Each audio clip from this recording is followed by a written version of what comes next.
Hello and welcome to all our participants from around the world. I'm Kristen Schwartz, licensed midwife and MC here at Gold. And here with me is a very special guest, Christine Staricka. Hello, Christine. Hi, Kristen. Thanks for inviting me.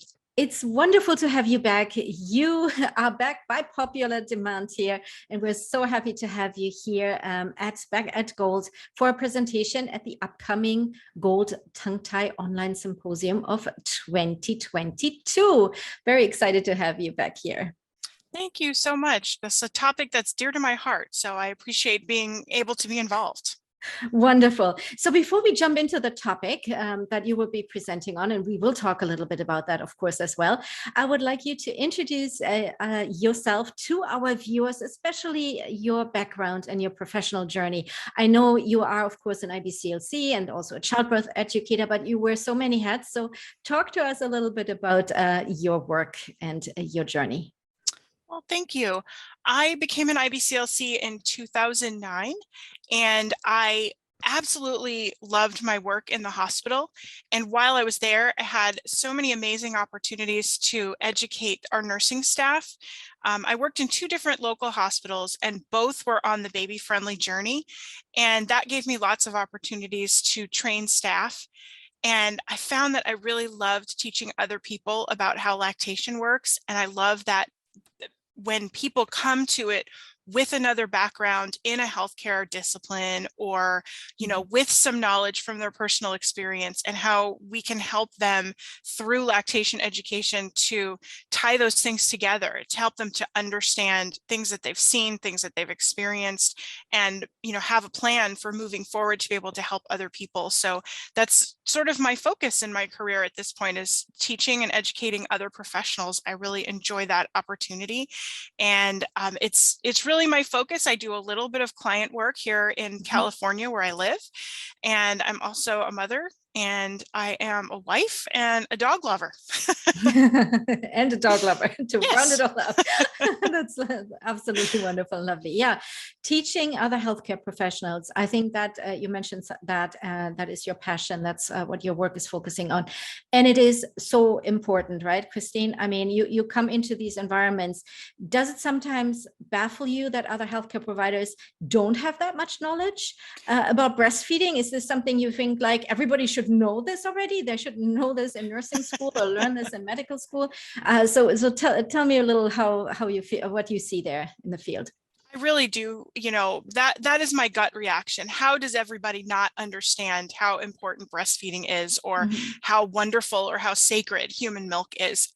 But I also have been around long enough to understand that when I meet somebody where I think this person should have this background in education, it's usually not through any fault of their own.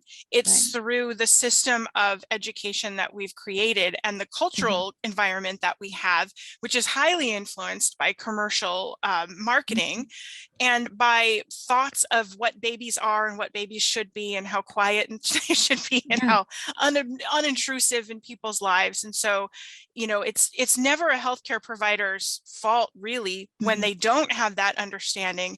Rather, it's just an opportunity for me or for whoever else is there to help people understand and to bring breastfeeding to them for the passion that it is for me and for so many of you out there. That's our goal, is to bring that passion, show that passion to others so that they can jump in. Yeah, and I can hear that passion in your voice. It's contagious, I can say, right? So I'm sure you're touching many lives and many professionals there, and bringing that that they can take that knowledge into their workspace there. Do you sometimes hear like, yeah, well, I'd like to do this, but I don't have time. I'm so busy on, every day. It's crazy, and with COVID that we just experienced for the last 2 years. I wish I could, put the time in and care for each and every mother or family, but this is not realistic. Or have you noticed now that hospitals, and you mentioned you work with baby-friendly initiatives, hospitals that are in the journey of getting that certification. Have you seen a shift there that personnel and hospitals are more open to learning now? I don't know. I don't know if that's happening yet. I think that hospitals and people who work in hospitals are still very overwhelmed by the kinds of care that people need due to COVID. And I think that people's styles of learning, because people had to shift to so much online learning during the pandemic, which in my opinion, is a wonderful thing, but it's sort of put some people and organizations out of the habit of providing in person in their facility, where they're getting that hands-on kind of training. And so I don't see that we've returned kind of breastfeeding wise to where it was quite before in terms of how families are being cared for. Oh, that's interesting. I had hoped by now it would already been back and more, but I'm impatient too, just like you, Christine. Probably you want to see the results, of course, much sooner than always. You're going to speak at the Tongue Tie Online Symposium, one of our symposiums here that are so popular every year, and we've been doing this for a few years now, the Tongue Tie Symposium, and every year when we think like, wow, we've learned so much, but then no, more is to discover, more is to learn, right? It's like a topic that I still feel like we're just scratching the edges or the top of the iceberg there from what we've learned so far. So what do you think, Christine? I am fascinated by how much new information comes out all the time and how many different opinions there are.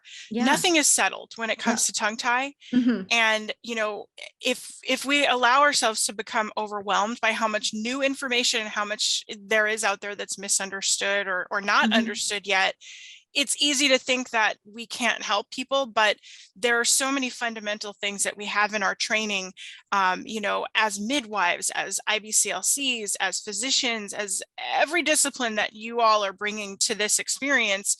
You've got something that you can use to help influence someone's journey in a way that will make it better for them.